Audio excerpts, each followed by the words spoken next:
முதலில் மனம் விட்டு பேசுங்கள். இங்க பிரச்சனை வராமலாம் காதல் செய்ய முடியாது. இங்க யாருக்கு தான் பிரச்சனை இல்லை. காதல் செய்யும்போதே பிரச்சனை என்றால் கல்யாணத்துக்கு பிறகு எத்தனை பிரச்சனை வரும் என்று யோசித்து பாருங்கள். பேசுவதற்கு வாய்ப்பு கொடுங்க. எதிரில் இருப்பவர் யார்? உன்னுடைய காதலன் இல்ல காதலி. பேசவே கூடாது என்று முடிவு எடுத்து விட்டால் நீங்க பிளாக் பண்ணி விடுவீர்கள். பிளாக் பண்ணாதீங்க. நீங்க இங்க பிளாக் பண்ணிட்டீங்கன்னா மைண்ட் பிளாக் ஆயிரும், இல்லைன்னா அவன் மைண்ட் பிளாக் ஆயிரும். என்ன செய்ய போகிறோம் என்று அவர்களுக்கே தெரியாது. ஏன் தற்கொலை கூட முடிந்துவிடும். பேசி தீர்க்காமல் பிரச்சனைகள் தீர்வாகாது. பேசுவதற்கான ஒரு வாய்ப்பை ஏற்படுத்தித்தார்கள். அதான் காதலருக்கு நல்லது, காதலர்களுக்கும் நல்லது. இங்க பேசவே கூடாது என்று முடிவெடுத்து விட்டால் நீ எதற்காக காதல் செய்தாய் என்று நீ யோசித்துப்பார்.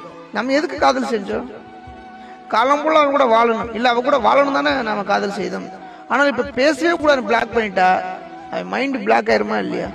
இல்ல அவன் மைண்ட் பிளாக் ஆயிருமா இல்லையா? கொஞ்சம் யோசிச்சு பாருங்களேன். தயவு செஞ்சு பிளாக் எடுத்து விடுங்கயா.